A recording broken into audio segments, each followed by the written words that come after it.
to CinemaSpection. I'm Tim, and I'm back with more reviews of features, shorts, and special screenings from the second weekend of Salem Horror Fest number 6, running from Friday, April 28th to Sunday, April 30th, 2023 at Cinema Salem and various locations around Salem, Mass. As I mentioned in the previous episode, the festival's had a really good turnout this year and has a varied selection of interesting new features, repertory screenings, and lots of great shorts. This second weekend started with 2 of the most anticipated feature films of the festival and 2 really intriguing short films, so let's jump right in with the movies of Friday, April 28th. The night's entertainment began with Dead End, a short film by Russian journalist turned filmmaker Dima Barch, who is also a recipient of a fellowship from the George A. Romero Foundation, which pairs new filmmakers with established directors who serve as mentors. Barch was paired with director Carter Smith, who had a feature of his own screening during the festival, but we'll get to that one in a little bit. Barch's film follows a tormented young man named Nick who is haunted everywhere by the specter of his sinister and possibly demonic boyfriend Godfrey. Barch shoots the film in a gorgeously moody style that has you watching the corners of the frame looking for Godfrey's spooky figure leering at Nick in the audience. I'm always a huge fan of this particular technique, especially when filmmakers like Barch have the patience to let the audience pick up on when something's off-kilter in the shot. Meanwhile, an opening scene with a father trying to force his son into adopting his militaristic, ruthless philosophy on life brings the film full circle in an interesting way and has an extra impact with the Russian-Ukraine conflict still going on. With his already strong technical skills and ability to set a mood, I'm very excited to see how Barch develops as a filmmaker as time goes on. Now, one of the notable successes of the last festival was Australian filmmaker Alice Mayo McKay's empowering vampire tale, So Vam. Between festivals, she also helmed a slasher flick Bad Girl Boogie, which I will continually kick myself for missing its singular screening at Cinema Salem, and I'm hopeful we'll get distribution soon because I really want to check it out. Anyway, she's back with a new movie, a fun and very topical creature feature called T-Blockers, which follows Sophie, a trans woman screenwriter trying to navigate the indie filmmaking world and the dating scene who becomes aware of a sinister force taking over some of the locals, turning people into rabid, homophobic, and transphobic monsters. It's hinted that Sophie's hormone medication for her transition has given her a psychic ability to detect the creatures, leading her to team up with her friends and take on the menace. From the campy interstitials with etc. as a horror host offering an Edward Van Sloan-style warning to the audience, to the charming shot-on-video horror flicks that the characters watch, McKay's love and knowledge of the genre is evident and entertaining. Where So Vam used the vampire mythos to discuss othering and empower its undead protagonists, this time McKay uses the body snatcher trope to illustrate the infectious and corruptive way far-right rhetoric and violence spreads through a population, with the implication this evil emerges from the depths every so often, and someone has to fight it.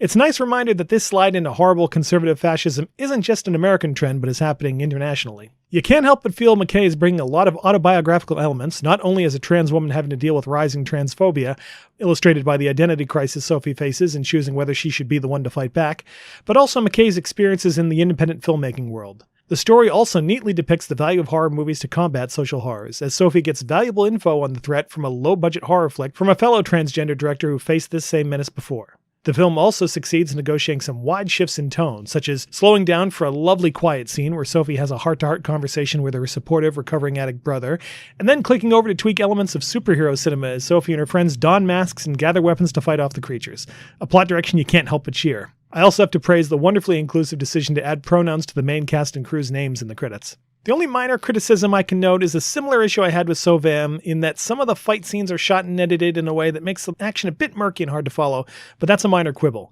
T-Blockers is another fun outing from this up-and-coming director who's not even 20 but has a 4th movie on the way and is already at work on her 5th. McKay is a filmmaking machine.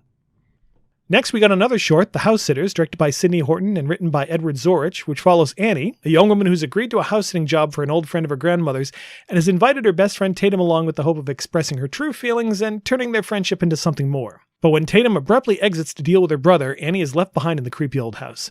But she may not necessarily be alone. Horton plays with classic creepy old house tropes by setting the story in a seemingly normal-looking environment, but with some subtle production design that hints that this nice, homey domicile is actually something a bit more sinister, including what is quite possibly the creepiest old grandfather clock ever put to film. She also lenses the story with great style, evoking John Carpenter in a use of wide framing to suggest things in the background watching Annie. With some great mood and fun twists, this is a nice little nugget of haunted house fun. The next movie had 2 screenings over the weekend, both of which were filled to capacity. This was Saint Drogo, directed by Michael J. Ahern and written by Ahern and Brandon Paris, both of whom also played the lead roles in the film. Now, Ahern and Paris are 2 of the creators behind the drag queen comedy Death Drop Gorgeous, which debuted at the festival during its virtual form due to the pandemic. Now, when I finally caught up with it, I enjoyed Death Drop Gorgeous, although I can't say it totally worked for me, so I wasn't quite sure what to expect with this film. The first big shock is the complete shift in style and tone. While their first film was a campy horror comedy, St. Drogo is a mostly straight, no pun intended, creep fest with elements of Lovecraft and The Wicker Man. The story follows Caleb, played by Paris, who is haunted by gruesome nightmares involving his ex-boyfriend Isaac. After receiving a cryptic note from Isaac mailed from Provincetown, he convinces his boyfriend Adrian they should take a vacation there, which quickly becomes a quest by Caleb to find the truth about what happened to Isaac, even if it puts his relationship with Adrian and their lives at risk. Ahern and Paris fill the story with interesting themes of loss of identity and change, Caleb's single-minded and arguably selfish focus on his ex, often expressed right in front of Adrian, hints at a juvenile mindset as he expresses nostalgic longing for his risk-taking adventures with Isaac, in contrast to his more mature relationship with Adrian, who is slowly drifting away from him. Their arguments and resentments about each other feel genuine and well-observed. Meanwhile, the desolate off-season environment of P-Town takes on an almost Innsmouth quality as Caleb interrogates the creepy townies, and both of them are seduced by Eric, one of the locals who becomes their not entirely trustworthy guide. As a resident of Salem, and seeing how much the town has changed to serve the tourism business, much of the content involving how a place can lose its identity in service of something else also rang true. On the acting front, Ahern does well as Adrian, and Paris isn't bad, although a few of his reaction shots as he stares in horror at the many bizarre things he encounters can't help but come off a bit comedic. That said, there's some superb atmosphere, some beautifully bleak cinematography, and some startling scenes as we begin to unravel the unsettling secrets unfolding in P-Town. St. Drogo has teeth and shows major leaps forward in style and craft for Ahern and Paris and shouldn't be missed. The day ended with a midnight screening of that titan of found footage horror, The Blair Witch Project. I haven't had the opportunity to see this on a big screen for 20 years, and back then I must have seen it 4 times. It was probably my favorite movie of 1999. I remember seeing it on opening day at the Kendall Square Cinema in Cambridge before the hype set in and being so happy that it was so successful. I also remember the sudden and really nasty backlash from people who seemed really upset that it didn't follow conventional horror tropes, or because they had actually come to believe the movie was real and felt like they had been deceived. I can't tell you how many times I got yelled at by strangers in public just because I was wearing my Blair Witch t-shirt. Anyway, the movie itself still holds up beautifully with amazing naturalistic improvisational performances by Heather Donahue, Michael Williams, and Josh Leonard, all of whom should have had giant acting careers if they hadn't been made to carry the weight of that aforementioned backlash. And while the strange events our main characters encounter in the woods are presented as the true horror, the more I watch this movie, the more I find the social and psychological disintegration of the group to be the really scary part. How quickly the trio turn on each other and watching each character hit their breaking point until by the end they are arguably insane with terror and despair is still really affecting. Saturday began with a repertory screening of Robert Harmon's The Hitcher, a film that I've grown to respect more and more with each viewing. First time I saw it, I thought it was a decent suspense movie, if a bit thin, but on rewatching it, I find Rutger Hauer's demented villain, who seems to have a weird death wish, to be a fascinating character, and I really appreciate how restrained the film actually is depicting its violent acts. That screening was immediately followed by a live podcast of The Horror Queers, hosted by Joe Lipsett and Trace Thurman. I'm embarrassed to say I've never had the chance to listen to their show, but I definitely will after this. Their discussion about the homoerotic content of The Hitcher, which I'll admit kind of brushed past me when I first saw as a teenager, but seems in your face viewing it now, was fascinating and hilarious, and there were tons of accidental and intentional innuendos, along with some wonderful insights. For the first new feature of the day, we had an animated film from Zach Passero, The Weird Kidz. This charming hand-animated flick follows 3 preteen friends, Doug, Mel, and Fat, who are going on a desert camping adventure with Doug's older brother Wyatt and Wyatt's cool girlfriend Mary. A night of creepy campfire stories and pranks turns into outright horror as the urban legends about a local monster known as the Night Child turn out to be a gooey, terrifying reality.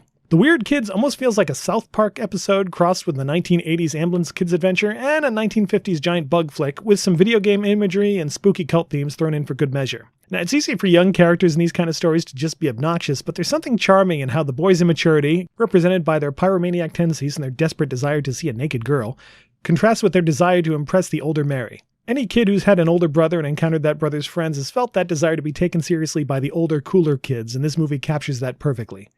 In addition, underneath the crude humor and posturing, all the young characters are presented as good people who are loyal to and out to protect each other. But lest this seem like a family-friendly romp, there's considerable violence and gore as well, with characters losing limbs and facing mutilation at the hands of the flesh-eating monsters, but all presented in a comedic manner that makes it gel together as it should. The voice cast are all great, and with horror director Lucky McGee as a producer, it's not a huge surprise to find the wonderful Angela Bettis among them as a gas station owner who serves as the Harbinger, telling our young protagonist the legend of the Night Child. The Weird Kidz serves as a fun palate cleanser between some of the heavier issue-focused features of the festival, and comes recommended. Social media has been a dependable subject for creepy horror flicks, and that's reflected this year by Sylvia Kammerer's Follow Her, which stars screenwriter Danny Barker in the lead role as Jess, an internet content creator whose show consists of her answering bizarre classified ads and secretly filming her interactions for the entertainment and enlightenment of her viewers. Jess is on the verge of gaining enough views to make her show pay off, while many around her, including her father, warn that she's breaking legal and ethical boundaries. For her latest episode, she answers an ad from an alleged filmmaker who wants to hire a female screenwriter to help him flesh out his erotic thriller by enacting it in real time. Breaking many of her own safety rules, Jess travels to a remote farm to meet with her client, but it quickly becomes clear there's a very different game going on. The exploitative nature of social media and internet videos is definitely a worthy subject for examination, but the murky morality of the story here actually works against it rather than for it. The scenes of Jess working with Tom on his supposed script begin to take on a Venus in Furs quality as the line between fiction and reality blurs. An interesting comment on the malleable nature of truth on the internet. But the film wants us to feel conflicted about the morality of Jess's video channel, even as the screenplay stacks the deck against her in a way that doesn't quite work. There's a false equivalence between her videos exposing the truth behind creepy ads, which she sees as being a benefit to the public, even as she exploitatively tries to cash in, and the intrusive and gross actions of the menacing antagonist she faces that doesn't feel earned. Especially in the third act as things ramp up and the level of invasion into her world becomes clear. Added to this, Barker is really good in the lead role, putting us solidly on her character's side, while Luke Cook's over-the-top performance as Tom just becomes grating. That said, Cameron does a nice job suggesting the surveillance of the modern, device-laden world, with many shots taken from security cameras, and a few moments that hint at Jess's growing paranoia that she's being watched in real life as well as on the internet, including a few visual and thematic nods to Francis Ford Coppola's The Conversation. There's a lot of interesting ideas brewing under the surface that follow her, but they don't quite coalesce into a satisfying thriller. The next movie takes on the weighty and disturbing subject of college rape and hazing and fuses it with the structure of a green room-style siege thriller. Guys at Parties Like It, directed by filmmakers Colton David Coate and Micah Coate, is mostly set over one night at a frat party thrown by the Delta fraternity before Pledge Week. The fraternity's rules stipulate that pledges must lose their virginity before their initiation ceremony or face a humiliating hazing. Creepy pledge Brad hopes to avoid this by doing the deed with drunken party girl Mary, but when Mary rejects him, the night takes a violent turn, with Mary forced to barricade herself in the upstairs of the frat house as Brad and his narcissistic frat mentor Tony take increasingly horrific measures to resolve the situation. Given the over-the-top violence and black humor the filmmakers present this scenario in, it would be very easy for this premise to dip into bad taste, so it's to their credit that overall it works. With the ridiculous extent that male college students are allowed to skate on sexual assault and violence in real life, blowing up these crimes to absurd levels almost seems necessary, and the Coates are both careful to never go too explicit in their depiction of those crimes on screen. Tonally, none of this should work, but the filmmakers managed to pull off this high-wire act pretty well. As Mary, Monica Garcia Bradley takes the archetype that would be doomed in a normal horror flick and turns her into a determined, if somewhat inebriated, final girl who overall makes decent decisions given the circumstances, while Anthony Notarelli hits the right notes as Brad, portraying him as an easily influenced monster who is deluded enough to convince himself that he's still the good guy no matter how horrific the situation gets. The neon-drenched environment of the frat house allows the Coates to give the film a colorful, giallo-like visual style. Aside from a few clunky digital effects in the film's apocalyptic finale, Guys at Parties Like It manages to negotiate some tricky subject matter to offer a, dare I say it, fun thriller. There's also a strong green room aspect to the next movie as well, the Australian thriller Bliss of Evil from Joshua Norris, which focuses on sound engineer Isla as she assists her girlfriend Jamie in a rehearsal for Jamie's band at a local recording studio. It quickly becomes clear Isla is trying to recover from some, at first mysterious incident that the band members are edgy about as well, a situation complicated as they audition a new guitarist named Lee. The tension only increases as the band realizes they've been locked into the studio and that they're not alone, as they are stalked by a mysterious figure from their past. Norris does a good job establishing the characters and their relationships, and I give him huge credit for familiarizing the audience with the story's primary location, taking time to have the characters move around the studio and making the suspense and action that much easier to grasp. The cast is all uniformly good, and their sometimes strained rapport feels genuine. That said, and I have to get into some mild spoilers here, so if you don't want to know this, you might want to skip ahead a little bit. The film cheats somewhat by making us believe for the first half that we're getting a kind of and then there were none mystery, only they have the threat come from a character we haven't been introduced to, and that we get a backstory dump about pretty late in the game. And while we're allowed to see glimpses of the turmoil behind the antagonist's otherwise blank slasher movie persona, the stylization of the character contrasts so sharply with the naturalistic vibe of the rest of the cast, they feel as though they've wandered in from a different movie. Overall, I had a good time with Bliss of Evil as it was running, and as a mix of siege and slasher thriller, it's worth checking out. Now, just recently for Halloween, I watched Carter Smith's film version of The Ruins again, and damn if that film doesn't hold up really well. So I was very happy to see that Smith had a new film screening at the festival, and it does not disappoint.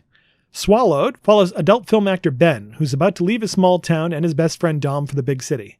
Dom wants to give Ben a bit of extra cash for his trip and secretly arranges to be a drug mule, only for Ben to be unwillingly roped into the transaction as both are forced at gunpoint to swallow baggies of drugs to bring over the border. but they have no idea the disgusting thing they've just ingested or the lengths their employees will go to get their product back on the other side. Cooper Koch is compelling and sympathetic as the protagonist and wonderfully displays how Ben falls back on the seductive acting skills of his main profession to negotiate a very unstable and tense situation. He and Jose Colon as Dom have wonderful chemistry, and the platonic love story they portray at the heart of the movie is really touching and moving. On the nastier side of the equation, Smith reunites with his Ruins lead actress Jenna Malone, and she is wonderfully hateable as the brusque, unsympathetic mid-tier drug runner who forces them into this horrible situation. And then to top it off, we get the return of the wonderful Mark Patton from A Nightmare on Elm Street 2. Now, if you haven't seen his documentary Scream Queen about the fallout from that particular role and how his career was derailed as a result, it's an amazing, if heart-wrenching watch. And it only makes it that much more satisfying to see him back on the big screen again with such a juicy role, one that he just tears into with everything he has. He is fabulous here. While there's a suitable amount of icky situations in the film, including a drug retrieval scene that had me as tense as the notorious amputation scene from Smith's debut movie, viewers expecting a Cronenberg-like body horror thriller might be a bit disappointed, but there's more than enough tension and dread in Ben and Dom's predicament to keep you hooked. After the film, Smith mentioned in a Q&A how he sort of transitioned from big-budget horror films at the beginning of his career to DIY low-budget movies like this, and it makes me really excited for where he goes next. There's a wonderful energy in this movie and a willingness to eschew the limitations of genre categorization that keeps it unpredictable and very rewarding. The night concluded with a midnight screening of Fright Night Part 2. Never really given the love of its predecessor, Tommy Lee Wallace's follow-up is actually a lot of fun, one that you rarely get a chance to see projected on the big screen given the film's spotty release, which eerily was due to the notorious murder of Jose Menendez, who was then the chairman of Carolco Pictures, by his sons Lyle and Eric, which resulted in the movie being dumped onto video. Anyway, this sequel switches things around as we follow young vampire hunter Charlie Brewster to college, where he's managed to convince himself that the events of the first film were a hallucination and vampires don't exist, at the very same time that a seductive vampire and her lackeys move into town. Now, cowardly horror actor Peter Vincent is put in the weird position of trying to convince Charlie the truth about the undead threat. William Ragsdale, who was in town for the festival with his co-stars from the original, Amanda Burse and Stephen Jeffries, gets to have fun as the increasingly frenzied Charlie falls prey to Julie Carmen's alluring vampire regime, and Roddy McDowall is always a blast in one of his best roles. But the movie is almost stolen outright by Russell Clark, Brian Thompson, and Jonathan Gries as Regine's delightful vampire crew. If you've ever wanted to see the undead engage in a gruesome session of late-night bowling, this is the movie for you. The last day of the festival, Sunday, April 30th, would offer the best and worst films of the festival for me, but it started off with another horror comedy. Directed by Jake McClellan, Eric Griffin, and Adam Lenhart, HeBGB TV offers a wild collection of comedy sketches under the overarching structure of a demonic streaming device. Imagine a Kentucky Fried Movie or Amazon Women on the Moon if it had been sponsored by a Spirit Halloween store, and that's kind of what you get here. It's set up by a framing story as two bored kids parked in front of a television receive a package containing a weird streaming device, unleashing the purple guy, who's kind of a cross between Mr. Dark and the Cat in the Hat. He encourages them to watch the strange programming on the device's limitless channels with the idea that it'll eventually rot their brains. This allows us to see gruesome spoofs of every type of television experience imaginable, including commercials, home shopping networks, reality TV, music videos, and cheapo on-demand horror flicks.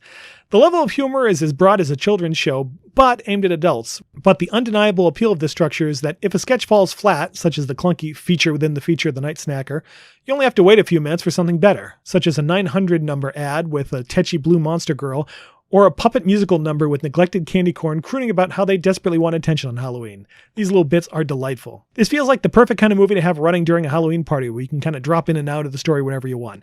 It's a lot of fun.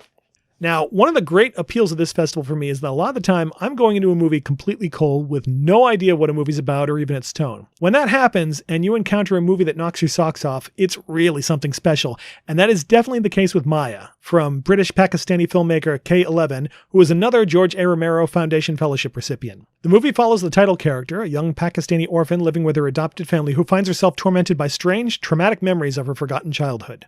While her adopted sister and fellow orphan Kalika urges her to forget the past, Maya is unable to let it go, particularly as she begins to receive strange phone calls from her birth mother urging her to come home. As Maya falls ill, Kalika becomes convinced that Maya's ailment has some connection to her childhood and tries to track down her birth family. In an amazing balancing act that brings to mind William Friedkin's work on The Exorcist, K11 contrasts documentary-style films of Maya and Kalika's everyday life in Pakistan with shadowy, stylized fragments of Maya's haunted past, as well as tight claustrophobic framing and frantic camera work that emphasizes Maya's growing distress and confusion. Now, it might have been fatigue near the end of the festival or how chilly the theater is, but as the film ran on, it really began to work on my nerves and I got super edgy. And it says something that in the second half of the film, there were at least 3 points where the entire auditorium, myself included, gasped in shock at some of the turns this film takes. Again, playing in contrast to that, the warm, supportive relationship between Maya and Kalika, beautifully played by non-professional actors, and I do hope I'm pronouncing these names almost correctly, Madiha Hidayat and Ramshah Shaikh, is incredibly moving and gives the film real stakes as Kalika, devoted to saving her sister while at the same time protecting their adopted mother from what's happening, takes action. K11 herself plays a role and does an excellent job with some of the film's most impactful moments. This movie is easily the highlight of the festival for me, as well as an announcement of a major talent to watch. I'm extremely excited to see more of K11's work, including her previously released feature Black Lake. And also, I have to mention that one of the joys of the festival this year for me is that for a large portion of it, you could find many of the filmmakers and their Romero Foundation mentors just hanging out in the lobby of Cinema Salem, holding court and talking movies. And I got to participate a wee bit in a few of these, where K11, Dima Barch, Carter Smith, Lucky McGee, and others were all super nice and had some really fascinating observations on some recent films. Now, I just mentioned how one of the joys of the festival was going into movies completely unaware of their plots. That joy was robbed slightly before the next film, the South African thriller Poe, or Peacock in English, by a director's statement by filmmaker Jaco Minnaar that I thought overly explained the plot in advance.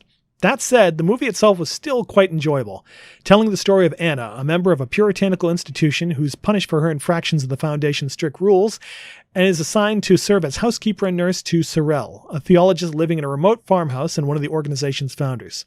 Sorel is rigid in his conservative religious views and plagued by dementia, and comes to believe that Anna has brought demons to his home and that he must save her from herself. As Anna struggles to survive in this repressive environment, she finds Sorel's afflictions seem to be contagious.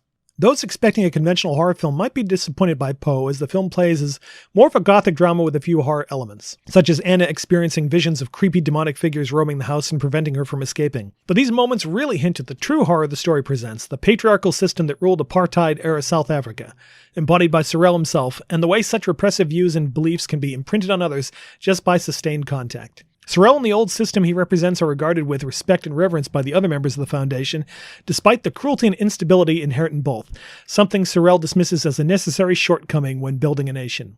Another fascinating detail is the timelessness of the film's setting. It's set in the modern world, but much of the costuming and production design suggests a period piece, hinting at how the old systems still linger on in the modern world.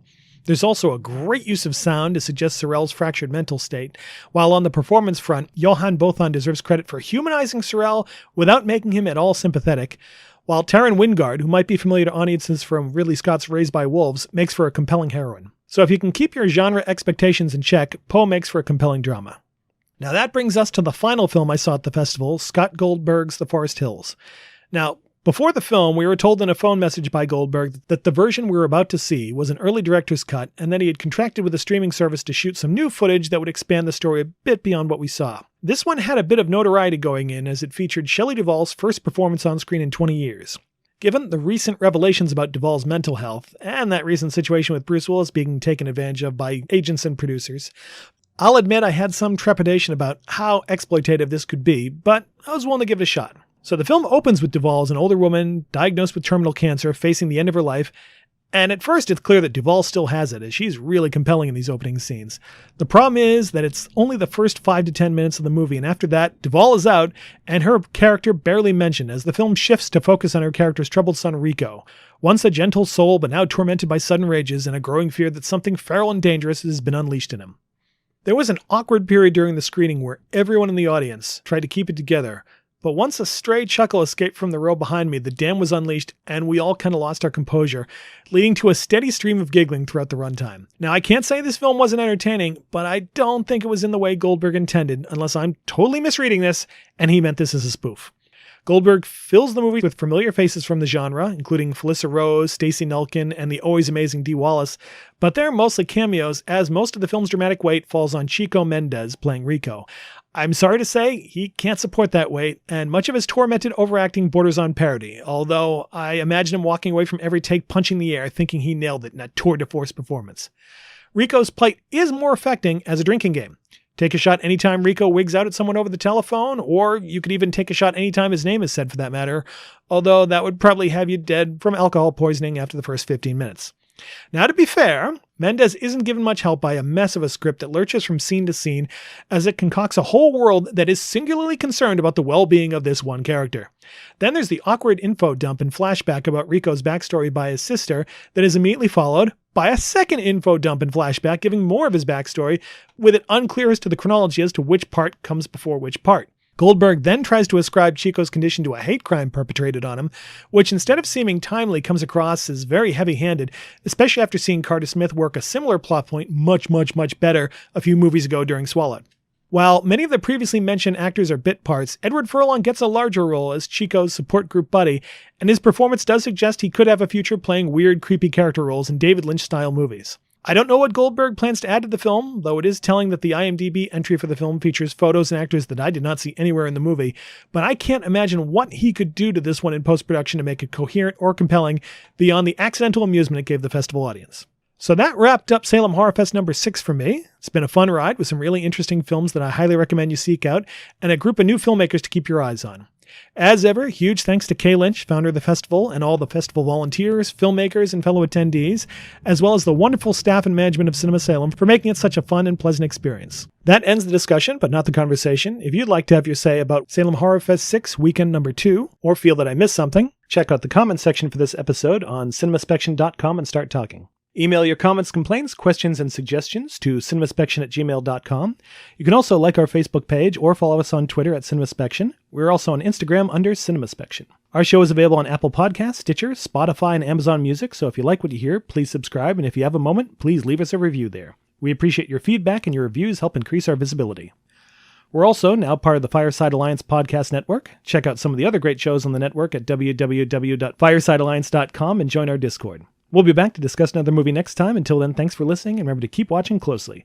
There's more to a movie than what's on the screen.